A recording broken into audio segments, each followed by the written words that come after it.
Hello, in this video we're going to look at creating a rig for our character here. So we have this low polygon character, you got 12,000 verts, so we're going to look at building a rig for him. So I'm going to start with cursor to selected, so into the center of our character here. It's kind of a standard humanoid character. The only slight difference is the number of digits. So let's add a single bone armature, and let's say that should go in front so we can see it.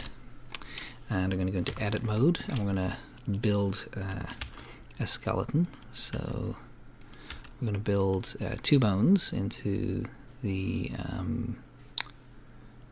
torso, and we're going to rename these as we go. So this is going to be our spine bone, and we'll call this spine 1, and then this is going to be our neck bone, and then this is going to be our head bone.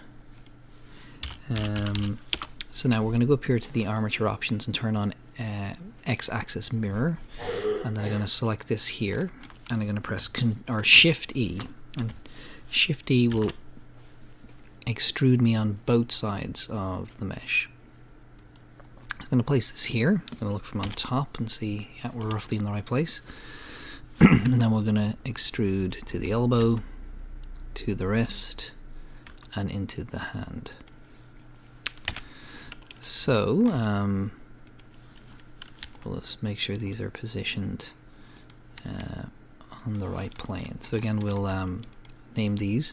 When we're naming the bones left and right, though, we'll put a .l and a .or, and this will be of great benefit too, is when we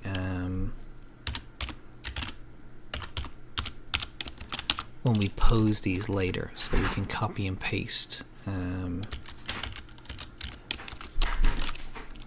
bones from one side to the other. So on the other side of the model, we're going to use the same names. But we're going to have .or. So this will be our shoulder. So .or, our forearm, and then our hand. So we'll come back and do the fingers in a moment. So the next part of this, we're going to take this bone here and we're going to extrude it on Y. And this bone here is going to be our bend bone. So when we want to kind of crouch down, this is the bone that we'll grab. And we also want to go Shift D again. This is going to be our our pelvis. I'm going to move these bones slightly back on the Y-axis to about here, simply because I want to move this at a slight angle forward. It'll just make the bending of the knee a little easier. And again, extrude this down to my ankle. So again, this is going to be,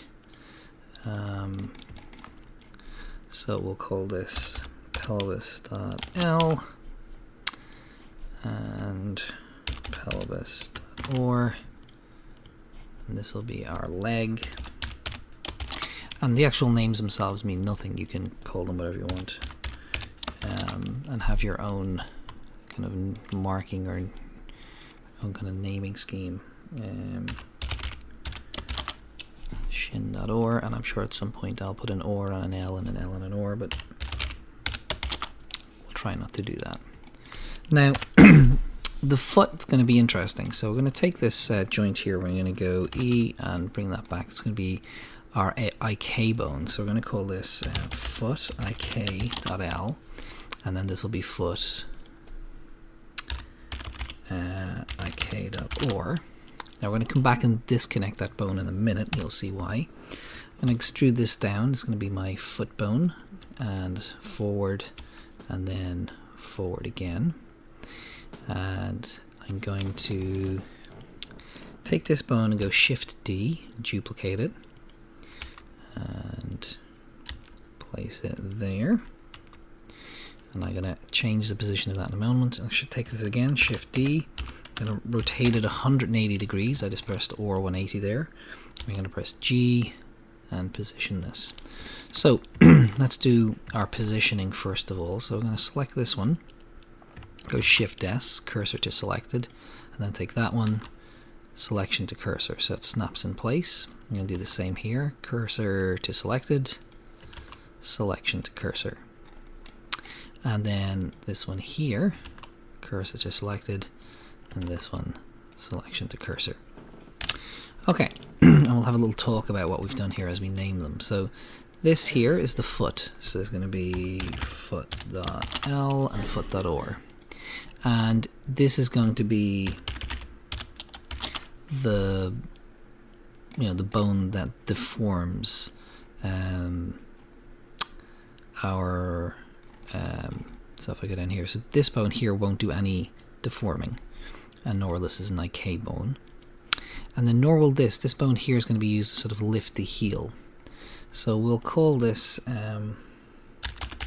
footlift.l, and we'll turn off its deform, and we go over here and do the same. We'll call it footlift.or, and we'll just close these up so I don't have to run up and down.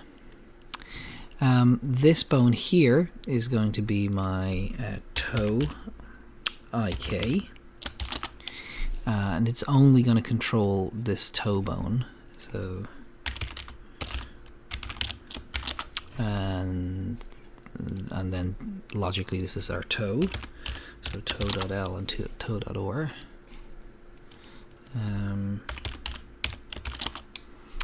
And then this is going to be foot control. So when I want to walk, this is the bone I'm going to lift up.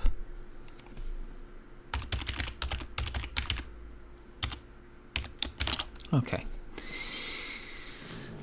So before we start setting up relationships and all sorts of other things, so let's have a little look at what we want this to do. So I'm going to go into pose mode. So we still have lots of work to do in the hands, but let's just try and set this up and see if we can get the logic of it. So this here, if we look at the bone, and so it's a child of the shin because we duplicated the foot bone.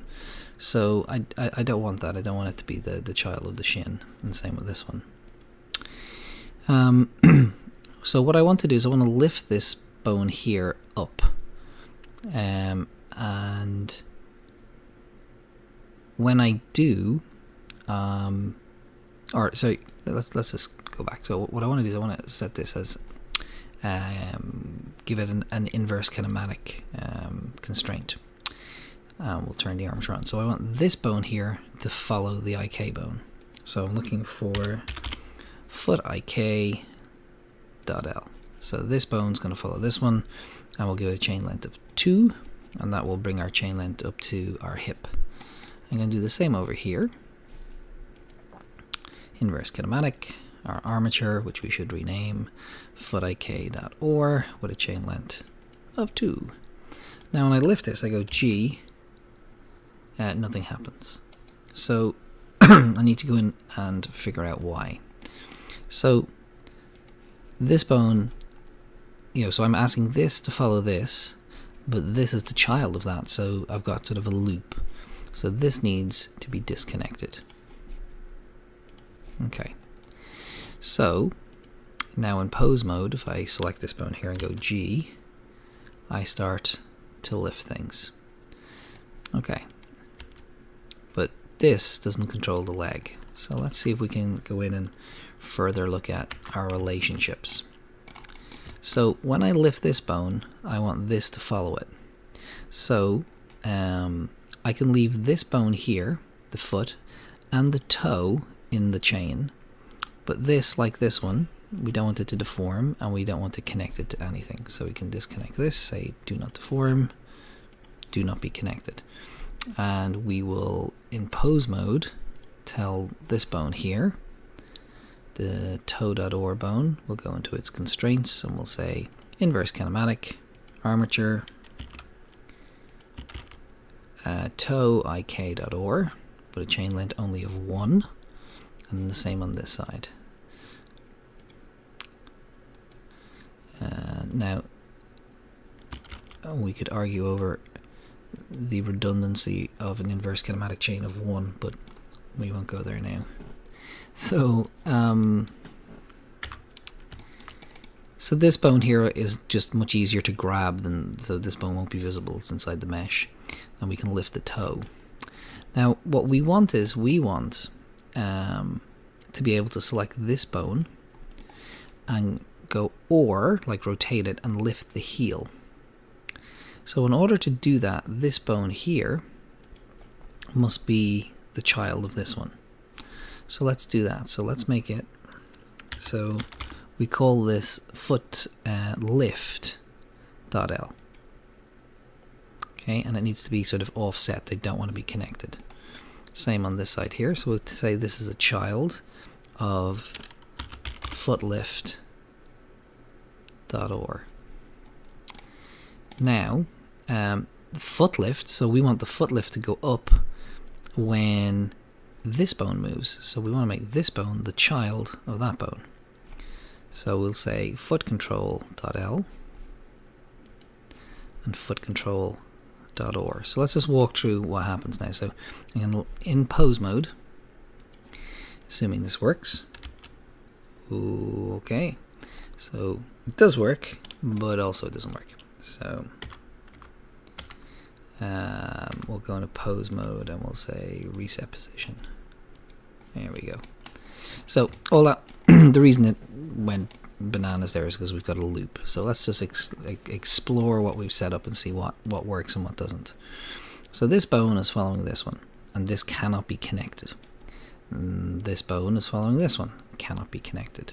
So let's just double check we've no connections. So this is definitely oh, this has its parent, so we need to go into edit mode here. So its parent is the toe, so we can't have that, and that can't have that.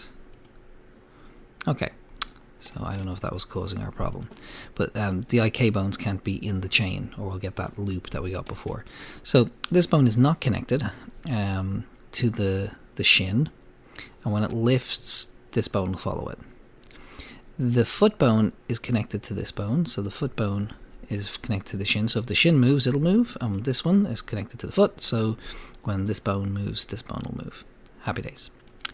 So this is independent, but it's the child of this, and this is the child of that. So when I lift this bone, this should move, and in turn this should move, lifting the entire leg.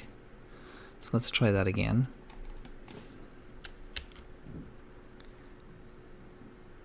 So here we have a hilarious loop. So again, let's see where we've gone wrong. So let's go back to our rest position. Edit mode. Okay. So, so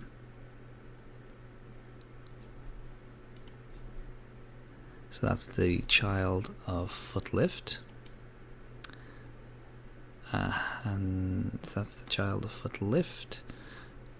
Foot lift is the child of this bone. There's where our loop is. So we've got a feedback loop here because this bone, which should not be connected to anything, is the child of the shin. So the shin, if you follow the logical projection, that is following itself, and hence we get nonsense.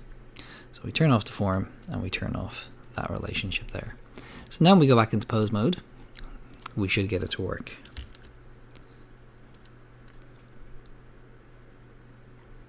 Oh, sorry, I've put it on reset pose. I need to be in pose position. So now it works. So, and I'm going to go Alt or Alt G to reset position. So now I can press G and lift this up. Okay, so I can lift up my foot. Now you can see that the toe is following this foot control bone. So we should probably take this one here and make this the child of foot control as well. and same with this one. Okay. Oops, not object mode, pose mode. So now, and oh, I got my letters confused. This is foot control.L and this is foot control.OR. Okay.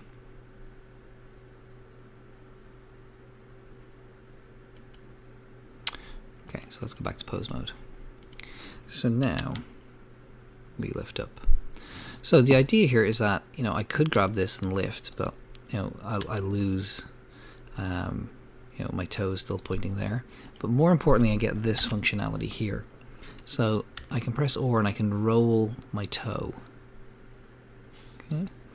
And I can roll my foot this way and that way.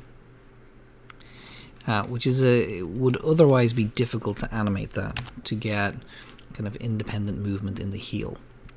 So then we'll just make sure that, so deform is turned off for that one, that one, that one, and that one, but not for this one. You can see it's turned on here, this one, and this one.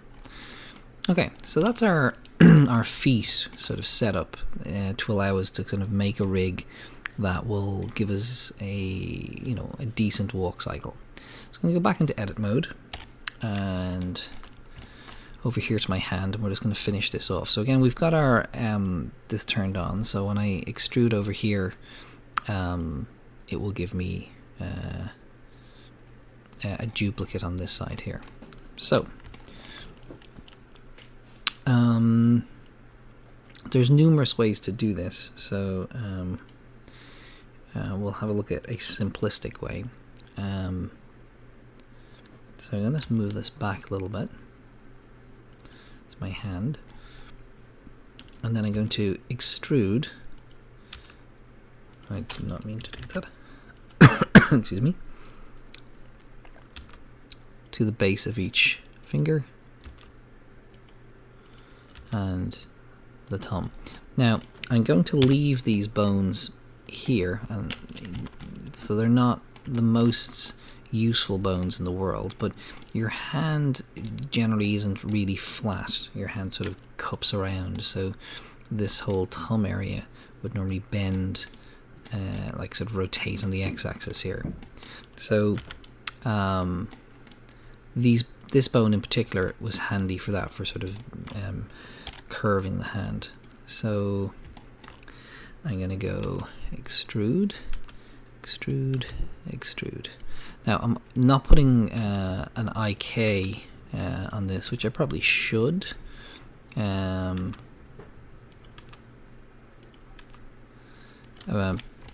it's simple enough, so we shan't do that. So extrude that to there and that to there. So now all we need to do is name things. So we're going to call this so P1, P2, actually sorry, P1 dot L, P2 dot L, and I use P for pinky, P3 dot L, and P4 dot L. Okay, and this middle one here I call middle, so I'm going to call this M1 dot L and M2 dot L,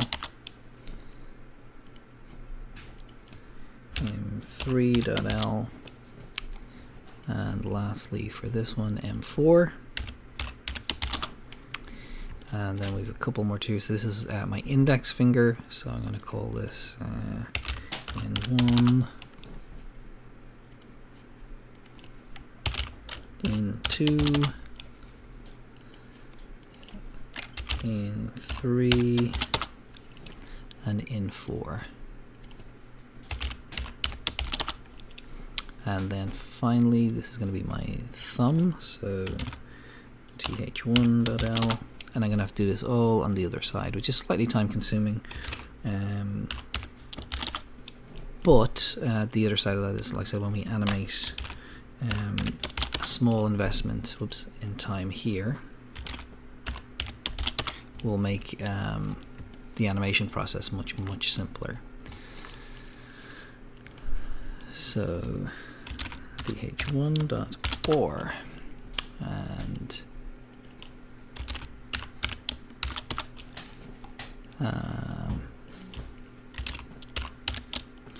one of the nice things about making a rig like this is once you have one made, so I would normally not make a rig like this because I've already got one made. I would just import it, like append it from another blend file, and then change its shape to fit whatever character mesh I'm using. So it's like I have a library of existing armatures. Okay, so nearly finished. Number 3.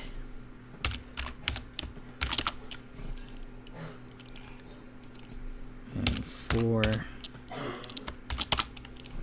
And then our last finger, so P1, 2, 3, and 4. Okay, so that is our entire skeleton. Now we can put in more control bones. We could have an inverse kinematic bone coming from here. We could put an inverse kinematic bone coming out of the top of the head. So you can customize this all you want. But effectively what we're looking for is a pose mode that will allow us to rotate, and also to, in this instance here, we'll be interested mostly in a walk cycle. One of the nice things you can do is you can take this here and say, don't inherit rotation. Whoops. And that gives a more kind of interesting kind of animation style. But that's depending on how you want the character to move in your finished animation. So I'm going to finish this tutorial here. So this is the setup, and in the next tutorial we'll be joining the two together and looking at that process.